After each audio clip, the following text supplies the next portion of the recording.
Assalamualaikum warahmatullahi wabarakatuh. Salam sejahtera untuk kita semua. Pada kesempatan yang berbahagia ini, tidak lupa kita mengucapkan rasa syukur kepada Allah Subhanahu wa Ta'ala, serta rasa hormat kami kepada Ibu dosen pengampu psikologi kepribadian, Ibu Nur Afni Safarina, SPC MPC.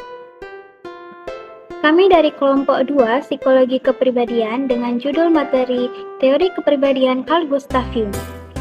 Sebelum lanjut, saya akan memperkenalkan anggota kelompok saya, yaitu saya sendiri bernama Rika Syura dengan NIM 230620016, kemudian rekan saya Niza Nazira dengan NIM 230620019, dan rekan saya selanjutnya bernama Amelia Putri dengan NIM 230620041. Kepribadian adalah salah satu aspek yang menarik dan kompleks untuk diselidiki. Salah satu teori kepribadian yang sangat berpengaruh adalah teori kepribadian menurut Carl Gustav Jung. Carl Gustav Jung merupakan seorang psikolog yang dikenal luas karena pemikirannya tentang psikologi analitik. Jung dikenal karena kontribusinya yang luar biasa terhadap pemahaman tentang manusia dan kepribadiannya. Teori kepribadiannya yang dikenal sebagai psikologi analitik yang memiliki elemen yang mengkombinasikan unsur-unsur psikologis dengan unsur-unsur spiritual dan simbolis. Biografi Carl Gustav Jung. Carl Gustav Jung, pencipta teori ini, lahir pada tanggal 26 Juli 1875 di Keswil, sebuah kota di Danau Konstanz, Swiss. Jung memiliki minat besar terhadap paleontologi dan arkeologi, namun ia menjadi mahasiswa kedokteran dan mendapat gelar dokter pada ilmu kedokteran pada tahun 1900. Selama ia menjadi mahasiswa kedokteran, ia tetap banyak membaca buku-buku filsafat dan akhirnya menentukan spesialisasi kedokterannya yaitu psikiatri. Jung merupakan sosok yang mengembangkan konsep psikoanalisis dalam teori kepribadian. Menurut Carl Gustav Jung, teori kepribadian membahas berbagai hal penting, di antaranya konsep tentang ego, ketidaksadaran personal, dan ketidaksadaran kolektif. Carl Gustav Jung dan teori kepribadian. Menurut Jung, definisi tentang kepribadian adalah sebagai psyche atau jiwa. Psyche diambil dari bahasa Yunani untuk kata spirit atau semangat, atau soul atau jiwa. Sekarang juga bisa disebut dengan mind, merangkul sebuah pemikiran, perasaan, tingkah laku, sadar dan ketidaksadaran. Jiwa membimbing kita untuk beradaptasi terhadap lingkungan kita baik secara fisik maupun sosial. Teori kepribadian Jung dipandang sebagai teori psikoanalitik karena tekanannya pada proses-proses tak sadar, namun berbeda dalam sejumlah hal penting dengan teori kepribadian Freud. Pandangan Jung tentang kepribadian adalah prospektif dalam arti bahwa ia melihat ke depan ke arah garis perkembangan sang pribadi di masa depan, dan retrospektif dalam arti bahwa ia memperhatikan masa lampau. Berikut ini adalah tingkatan psike menurut teori kepribadian Gustav Jung.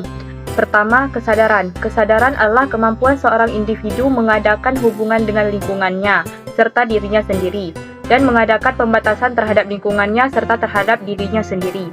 Kedua, ego. Ego adalah jiwa sadar memiliki peran penting dalam menentukan persepsi-persepsi, ingatan-ingatan, dan pikiran-pikiran sadar. Ketiga, ketidaksadaran pribadi. Ketidaksadaran pribadi adalah bagian dari kepribadian yang tidak disadari seperti ingatan, emosi terpendam, dan keinginan yang belum terwujud. Keempat, ketidaksadaran kolektif adalah lapisan bawah sadar yang berisi warisan budaya dan pengalaman manusia sepanjang sejarah. Arseptif adalah suatu bentuk pikiran atau ide universal yang mengandung unsur emosi yang besar. Jung mengidentifikasi berbagai prinsip arseptif, di antaranya yang paling penting adalah 1. Persona. Persona adalah topeng yang dipakai sang pribadi sebagai respon terhadap tuntutan-tuntutan, kebiasaan, dan tradisi masyarakat serta terhadap kebutuhan-kebutuhan arketipal sendiri. Kedua, anima dan animus adalah istilah yang digunakan dalam psikologi Jung untuk menggambarkan bagian tersembunyi laki-laki dan perempuan dari jiwa kita yang tidak kita hubungkan. Yang ketiga, shadow atau bayang-bayang adalah istilah yang digunakan untuk menggambarkan aspek-aspek kepribadian yang kita pilih untuk ditolak dan ditekan. Yang keempat, diri atau self adalah titik pusat kepribadian di sekitar mana semua sistem lain terkontelasikan. Kelima, simbolisasi adalah tanda yang tampak yang mewakili hal lain atau yang tidak tampak. Sikap menurut Carl Gustav Jung. Jung membedakan dua sikap atau orientasi utama kepribadian, yakni sikap ekstraversi dan sikap introversi. Sikap ekstraversi mengarah sang pribadi ke dunia luar, dunia objektif. Sikap introversi mengarahkan orang ke dunia dalam, dunia subjektif. 1921. Kedua, sikap yang berlawanan ini ada dalam kepribadian, tetapi biasanya salah satu di antaranya dominan dan sadar. Apabila ego lebih bersifat ekstrovert dalam relasinya dengan dunia, maka ketidaksadaran pribadinya akan bersifat introvert. Fungsi psikologi fundamental. 1. Pikiran, melibatkan ide-ide. 2. Perasaan. Fungsi perasaan memberikan kepada manusia pengalaman subjektif, seperti tanda-tanda kenikmatan, iaitu rasa sakit, amarah, kegembiraan, dan rasa cinta. 3. Pendirian adalah fungsi perspektual atau kenyataan yang menghasilkan fakta-fakta konkret. 4. Intuisi adalah persepsi melalui proses-proses tak sadar dan isi di bawah ambang kesadaran. Dinamika kepribadian Gustav Jung. 1. Energi psikis. Energi psikis lahir dari proses metabolis tubuh, terungkap dalam bentuk daya aktual atau potensial. 2. Prinsip ekuivalensi, yaitu menyatakan bahwa energi dikeluarkan untuk menghasilkan suatu kondisi tertentu. 3. Prinsip entropi, yaitu kecenderungan energi menuju keseimbangan. 4. Penggunaan energi. Perkembangan kepribadian, kausalitas versus teleologi. 1. Sinkronisitas. 2. Hereditas. 3. Tahap-tahap perkembangan. 4. Progresif dan regresi. 5. Proses individuasi. 6. Fungsi transenden. 7. Sublimasi dan represi. 8. Perlambangan. Kesimpulan dari presentasi kami adalah Carl Gustav Jung, seorang psikolog Swiss yang sangat berpengaruh dalam dunia psikologi. Jung mengemukakan konsep-konsep seperti ego, ketidaksadaran pribadi, ketidaksadaran kolektif, dan arketip.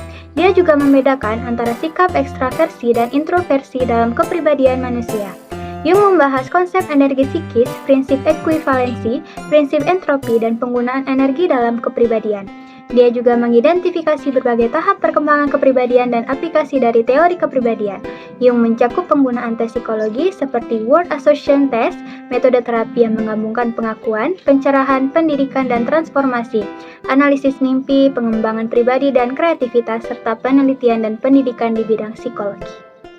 Terima kasih. Sekian dari kami. Wassalamualaikum warahmatullahi wabarakatuh.